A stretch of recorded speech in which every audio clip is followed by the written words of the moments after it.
तो दोस्तों आपका वेलकम है हमारे YouTube channel allopathic medicine review में। मैं डॉक्टर मोहम्मद नसीम। आज हम इस वीडियो में मेटोक्लोप्रामिड के बारे में बताने वाला हूं, इसके क्लास के बारे में, ये किस वर्ग की दवा है, इसके इंडिकेशन के बारे में कि ये कहां कहां उपयोग होता है, इसके डोज के बारे में कि कितनी कितनी मात्रा में उपयोग किया जाता है, इसके रूट के बारे में,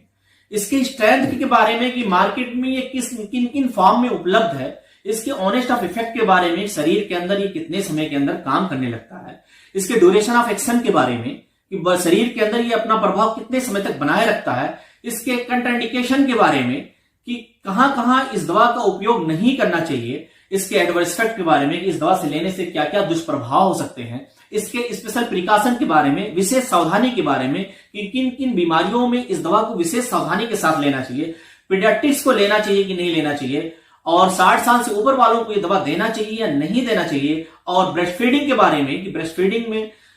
दूध पिलाने वाली माताओं को ये दवा देना चाहिए या नहीं देना चाहिए, प्रेगनेंसी के बारे में कि प्रेगनेंसी में दवा देना चाहिए कि नहीं देना चाहिए, और ड्रग इंटरेक्शन के बारे में कि इस दवा को लेने से किस दवा का प्रभाव कम हो जाता है और किन दवा का प्रभाव ज्यादा हो जाता है, और लास्ट में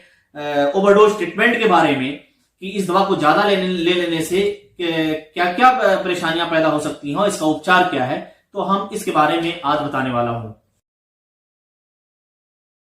बात कर लेते हैं इसके क्लास के बारे में। अगर इसकी क्लास की बात की जाए तो ये प्रोकाइनेटिक वर्ग की दवा है। अब जान लेते हैं प्रोकाइनेटिक किसे कहते हैं। जो हमारे आमाशय के पेरिस्टालिक एक्टिविटी को बढ़ाने का काम करते हैं, या जो हमारे आमाशय के हमारे पेट की समस्याओं को ठीक करने में मदद करते हैं, उन्हें प्रोकाइनेटिक वर्ग की दवा कहते हैं। अब बात करते हैं इसके उपयोग के बारे में। उल्टी एवं मितली, मोशन सिकनेस, सुबह सो के उठने के बाद पेट खाली रहने के बावजूद भी उकलाई आना या उल्टी हो जाना, आमाशय का विलंब से खाली हो जाना, छाती में जलन, हिचकी, आमाशय एवं आंत के निदान करने में, और लैक्टेशन फेलियोर, सतनों में दुग्ध प्रणाली का निष्क्रिय हो जाना, हाइपर एसिडिटी, पेप्टिक अल्सर आदि में इसका उपयोग किया जाता है। अगर इसकी मात्रा की बात की जाए तो बड़ों में टेबलेट के रूप में एक दिन में 3 से 4 बार तक दिया जाता है, और इन आवश्यक होने पर इंजेक्शन के रूप में 2 ml 2 से 3 बार तक दिया जाता है, और बालक में 0.1 mg पर किलोग्राम की मात्रा दिन में 3 से 4 बार मुंह के द्वारा दिया जाता है, और सिरप के रूप में 0.5 मिलीग्राम से लेकर 0.1 मिलीग्राम पर किलोग्राम उसके भार के अनुसार दिया जाता है, और 1 साल से छोटे के बच्चों में मुंह के द्वारा 0.5 मिलीग्राम पर किलोग्राम उसके भार के अनुसार दिया जाता है, और अगर इंजेक्शन देना हो आवश्यक हो तो 0.1 मिलीग्राम पर किलोग्राम उसके भार के अनुसार दिया जाता है। अगर इसके रूट की बात की जाए तो मुंह के द्वारा या इंट्रामस्कुलर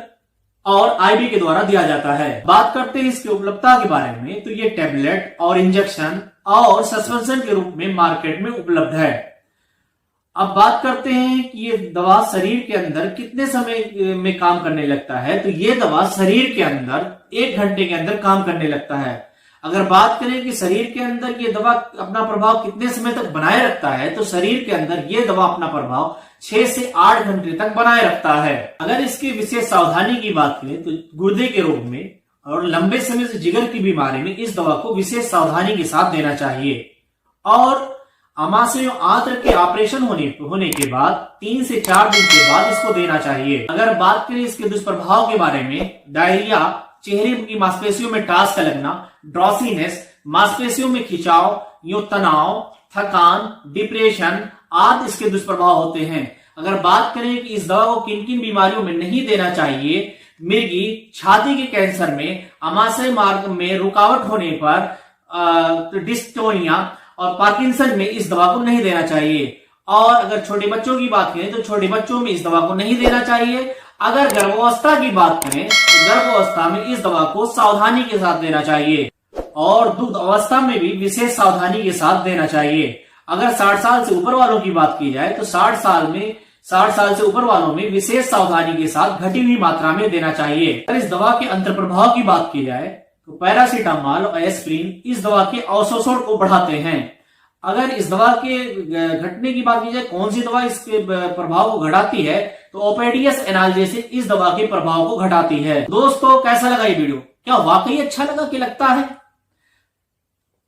तो कमेंट करके मुझे जरूर बताएं।